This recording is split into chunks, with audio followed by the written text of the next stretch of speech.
खेल मंत्री मनसुख मांडविया जी। स्पीकर साहब, भारतीय wrestler Vinesh Phogat Paris Olympic की स्पर्धा से बाहर होने पर मैं एक वक्तव्य देना चाहता हूँ। भारतीय रेसलर विनेश फोगाट को तय कैटेगरी में ज़्यादा वजन 100 ग्राम होने की वजह से पेरिस ओलंपिक से बाहर होना पड़ा है। विनेश 50 केजी की कैटेगरी में खेल रही थी। स्पर्धा के लिए विनेश का वजन 50 किलोग्राम होना अनिवार्य था। यूडब्ल्यूडब्ल्यू के नियमों और विनियमों के अनुसार सभी प्रतियोगिताओं के लिए संबंधित श्रेणी के लिए प्रत्येक सुबह वजन माप का आयोजन किया जाता है।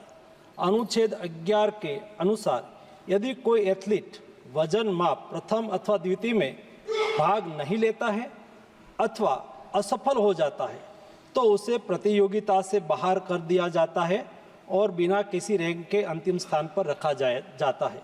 7 अगस्त 2024 को 50 किलोग्राम महिला कुश्ती के लिए वजन का निर्धारण 7:15 और 7:30 पेरिस समय के अनुसार रेपोचेज और फाइनल में भाग लेने वाले पहलवानों के लिए किया गया था। विनेश का वजन 50 किलो 100 ग्राम पाया गया, इसलिए वे स्पर्धा के लिए अयोग्य घोषित की गई। इस मामले को लेकर भारतीय ओलंपिक संघ ने अंतर्राष्ट्रीय कुश्ती संघ से कड़ा विरोध भी दर्ज किया है। नेशनल भारतीय ओलंपिक संघ की अध्यक्षा पीटी उषा भी अभी पेरिस में है। प्रधानमंत्री जी ने स्वयं उसके साथ बातचीत करके उचित कार्यवाही करने के लिए, उचित एक्शन लेने के लिए भी उसको कहा गया है। विनेश मंगलवार 6 अगस्त को 3 मुकाबले जीतकर 50 केजी रेसलिंग ओलंपिक में फाइनल में पहुंचने वाली पहली भारतीय महिला रेसलर बनी थी। सेमीफाइनल में उन्होंने क्यूबा की पहलवान गुजमान लोपेजी को, क्वार्टर फाइनल में यूक्रेन की ओक्साना लिवाच और प्री क्वार्टर फाइनल में वर्ल्ड चैंपियन जापान की यूई सुसाकी को 3-2 से मात दी थी। उन्हें बुधवार 7 अगस्त की रात करीब 10 बजे गोल्ड मेडल के अमेरिकी रेसलर सारा एन हिल्डरब्रांड से मुकाबला करना था। जहां तक उनकी तैयारी हेतु सहायता का प्रश्न है, भारत सरकार ने विनेश फोगाट की उनकी आवश्यकता के अनुसार हर संभव सहायता प्रदान की है। उनके लिए पर्सनल स्टाफ भी नियुक्त किए गए हैं जो अपने क्षेत्र के विशेषज्ञ हैं। उनके साथ हंगरी के विख्यात कोच ओलेर अकोस और फिजियो अश्विनी पाटिल हमेशा रहते हैं। इनको ओलंपिक के लिए इनके अतिरिक्त व्यक्तिगत सहायक स्टाफ जैसे विभिन्न sparring partners, strength of conditioning विशेषज्ञ के लिए वित्तीय सहायता प्रदान की गई, जिसका विवरण इस प्रकार है।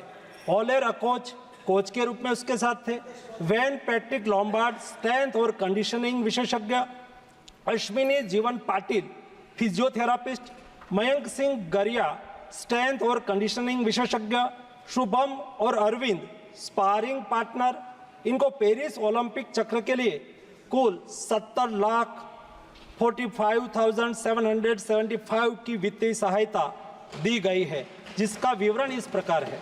स्पेन के ग्रेट पिक्स में भाग लेने के लिए वित्तीय सहायता, साथ ही 3 जुलाई से 13 जुलाई 2024 10 दिन तक मैड्रिड, स्पेन के अंतर्राष्ट्रीय प्रशिक्षण शिविर के लिए अतिरिक्त वित्तीय सहायता। इसके अलावा फ्रांस के बुलोन-सू-मेर में पूर्व ओलंपिक प्रशिक्षण शिविर के लिए अतिरिक्त सहायता की है।